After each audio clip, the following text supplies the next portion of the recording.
강남 집값이 올해 좀 위험하다 그런 얘기가 나오고 있는데 강남이라고 한다면 약간 좀 부동산 불패 신화 중에서 최고잖아요. 강남은 무조건 살아남을 것이다. 뭐 인구가 감소한다 그래도. 그럼에도 불구하고 약간 강남 집값이 위험하다는 얘기가 나오고 있는데 박사님 어떻게 보시는지 좀 궁금합니다. 일단 그 강남이라는 지역은 부자들이 사는 동네잖아요.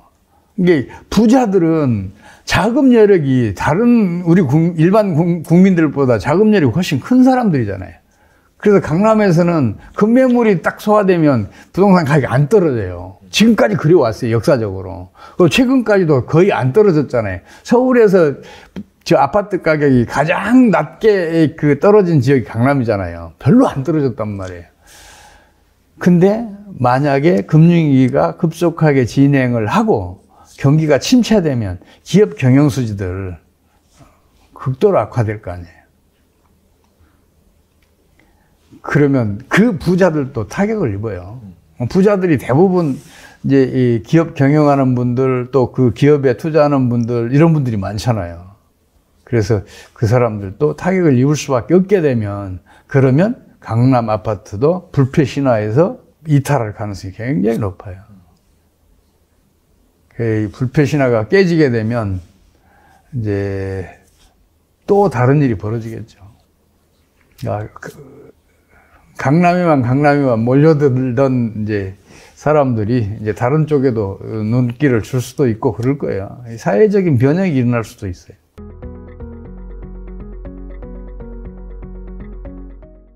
그리고 요즘 강남 집값 하락에 대한 우려가 상당히 크더라고요. 네. 그래서 이제 올해 뭐 강남 집값은 과연 좀 크게 폭락할 수 있을 것인지 네. 어떻게 생각하세요? 예, 강남 집값 같은 경우도 강남뿐만 아니라 사실 상승폭이 컸던 지역이 하락폭도 더 큰 경향성이 좀 지배적으로 나타나고 있습니다. 근데 저는 개인적으로 미분양 주택 건수에 좀 더 주목하고 있고요. 그리고 기본적으로 매수세가 뒷받침되는 지역은 어딜까라는 것을 또 주목하고 있고요. 특히 규제 완화의 대상이 되는 지역, 집중적인 규제 완화의 대상이 되는 지역은 집중적으로 규제가 도입됐던 지역이거든요. 그러면 매수세가 반등하고 잠재 수요가 기본적으로 뒷받침되고 이런 지역의 성격이 있기 때문에 한국 전체의 집값이 조정되는 국면에 강남 집값도 조정되는 건 맞지만 유독 강남 집값이 더 조정될 거라고 생각하고 있지는 않습니다. 왜냐하면 매수세가 뒷받침되고 미분양 주택도 얼마 없어요. 강남의 경우. 그러니까 수요가 뒷받침되는 지역이기 때문에 떨어질 때 덜 떨어질 수 있다라고 볼 수 있는 거죠. 특히 규제 완화와 같은 이런 정책의 영향도 있기 때문에 일정 부분 있기 때문에 강남의 경우에는 오히려 많이 떨어질 거라고 생각하지 않습니다. 뭐 얼마 전에 인구 추계를 봤는데 이 출산율이 특히 낮은 지역이 서울이에요. 그러니까 서울시의 인구가 더 급감할 것이다. 그러니까 집값이 더 많이 떨어질 것이다. 이렇게 표현을 하는데 서울시의 그 주택 수요는 인구로 보시면 안 됩니다. 특히 출산율로 전제하시면 안 됩니다. 왜냐하면 대기 수요가 많기 때문에. 그렇죠. 다시 말하면 인구의 이동이 더 중요한 거예요. 인구의 이동으로 서울 집값이 만약에 어느 정도 조정이 돼서 경기도에서 사는 사람 입장에서 이 정도면 들어가도 되겠네라는 생각을 하게 되고 특히 경기도 집값보다 더 싸죠? 라고 만약에 가정을 할 경우 계속 이쪽으로 유입되는 거예요. 그런 것들이 계속 여전히 존재하기 때문에 서울 특히 강남 지역 같은 경우 잠재 수요가 뒷받침된다라고 판단해 보신다면 집값이 뭐 계속 조정된다, 더 조정된다 이렇게 해석하기에는 좀 무리가 있지 않을까 저는 판단하고 기본적으로 모든 가격은 수요와 공급이 결정짓기 때문에 강남의 경우에는 뭐 강남에 안 계신 분들께 죄송하지만 어쨌든 수요가 계속 뒷받침되는 지역은 뭐 가격이 크게 빠지지 않을 수 있다. 오히려 지금 미분양 주택 건수가 급격히 느는 지역이 경북, 대구, 충남 이런 지역이거든요. 이런 지역의 집값 조정이 더 큽니다.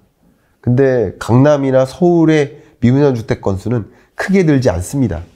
그러니까 그런 것들도 여러분 생각을 해 보신다면 강남의 집값이 더 먼저 빠진다, 더 크게 조정된다, 이런 식으로까지 생각하기에는 좀 이른 감이 있지 않을까, 이런 생각을 해봅니다.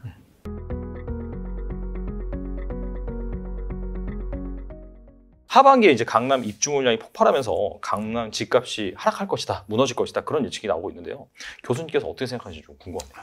예, 뭐 강남에 입주 물량이 많은 거 사실이고 지금도 분위기가 안 좋은 건 사실입니다. 그래서 제가 뭐 강남 집값이 반등한다 이렇게까지는 표현하지는 않고요.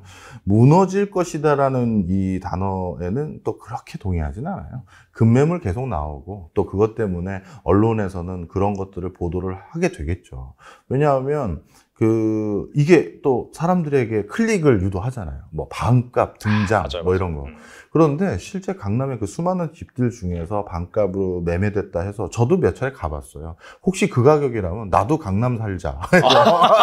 살라고 진짜. 네, 진짜 가봤어요. 네. 그랬더니 저 같은 사람이 얼마나 많이 찾아왔던지 그 공인중개사 그 사무실 딱 문 열면 옆에 벽에 써 있어요.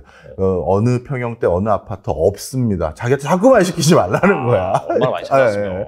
그러니 이런 거라고 보시면 좋을 것 같아요. 진짜 누군가가 자기 가게를 하던 사업을 했는데 뭐 급전이 필요했을 수도 있고 아니면 연끌을 진짜 좀 과하게 하신 분일 수도 있죠. 그러니 빨리 포지션 변경을 해야 되다 보니 던지신 분들이 진짜 급매로 나온 것들, 그건 앞으로도 나올 수 있겠죠. 꼭 뭔가 급매로 그런 동네 살고 싶다 하시는 분들은 그거 주시면 돼요. 네, 그래도 괜죠. 그런데 지금 많은 뭐 강남뿐만이 아니라 다른 지역도 마찬가지인데 거래 실종이 뭐겠어요? 팔 생각이 없는 거예요. 진행자님 같은 경우도 네. 마찬가지입니다만 갑자기 지금 살고 계신 집이 네. 집값이 한 30% 떨어졌어요. 파실 거예요? 못 팔죠. 못 팔아요. 네네. 저도요. 저도 지금 제 집값이 떨어졌어요. 그런데 저는 그냥 그 집에서 오래 살았는데 살다 보니까 그냥 올랐어요. 그런데 올랐다가 다시 좀 떨어진 거예요. 저는 뭐 그냥 이렇게 막 널뛰게 많이 하는 스타일도 아니고, 그래서 학교도 가깝고 가끔 방송도 하니까 방송국에 가까운 그런 동네 사는데 그냥 우리 집이 그렇게 올랐어? 이렇게 됐다가 다시 요즘 떨어졌다며 이유 많은 건데, 근데 가끔 이제 그걸 이제 기민하게 움직이실 분은 또 그건 그 개인의 선택이니까 하시면 되는데, 일반적으로 그래서 제 주변에 우리 같은 아파트 단지 사는 사람들끼리 얘기를 나눠보면 저는 사실 조금 더 올랐으면 팔 생각도 있었었는데 떨어져서 저는 그냥 당분간 여기서 그냥 더 살 거예요. 이게 일반적이에요. 자기 전 재산의 70% 가까이가 부동산 형태로 가지고 있는 사람들이 그 70%에서 30%가 유실되는데 그걸 던지고 간다? 그런 경우는 뭐 거의 없어요. 뭐 저기 약간 수도권 외곽 지역에 뭐 나홀로 아파트 단지라든지 조금 뭐 내가 직접 사는 건 아니고 그냥 투자 목적으로 변두리 하나 사놨다가 그게 많이 빠졌다든가 이런 건 대거 매물로 나올 수 있지만 서울 시내에 자기가 실수요를 하고 있는 사람들 입장에서 그렇게 던지는 물량은 거의 없을 거예요. 그래서 저는 무너진다는 데 동의하지 않고 이 단어가 더 나은 것 같아요. 거래 실종. 그리고 조정 국면. 이런 단어를 전 더 적합해 보이고요. 분명 더 하방으로 압박할 수 있는 물량들인 입주 물량이 더 늘어나서 이 조정 폭이 조금 더 아래로 내려갈 가능성은 높다. 그럼 어떻게 하라는 거냐, 우리한테. 이 쏟아지는 입주 물량 있지 않습니까? 이거 드디어 분양가 할인 들어갈 겁니다. 네.